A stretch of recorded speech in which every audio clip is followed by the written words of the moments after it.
Many of the deepest lessons I learned came from the civil rights movement, which I joined when I was a young teenager around 1960 in support of the sit-ins at Woolworths. And the big lesson I learned is that if we organize, we can change this world. Within a year, we won a Voting Rights Act.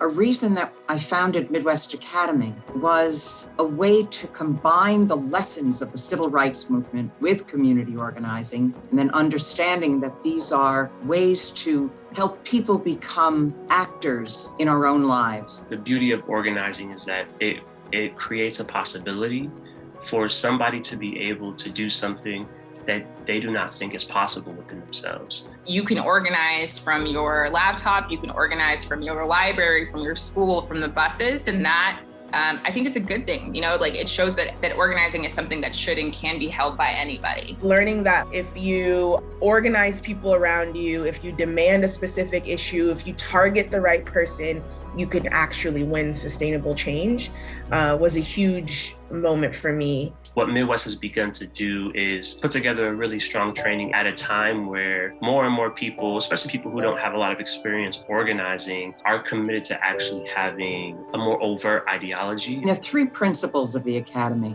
The first is that we actually want to win for people, win victories that improve our lives. The second is that we give people a sense of their own power. And the third is that we try and change the relations of power. You can be in a fight. You can say, let's go out, let's march, let's go to City Hall, let's do a Twitter storm, let's do any one particular tactic.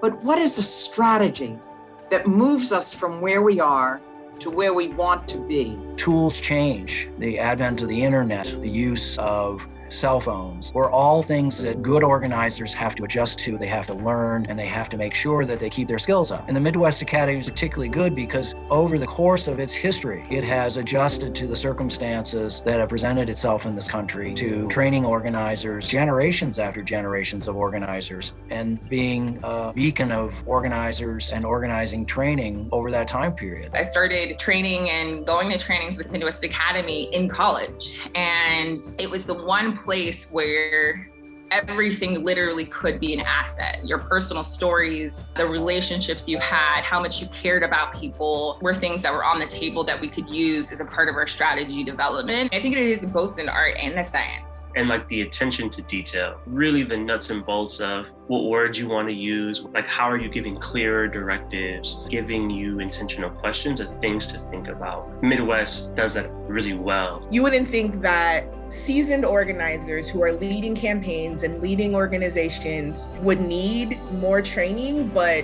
the more I'm in this work, the more it is very clear that we always need refreshers.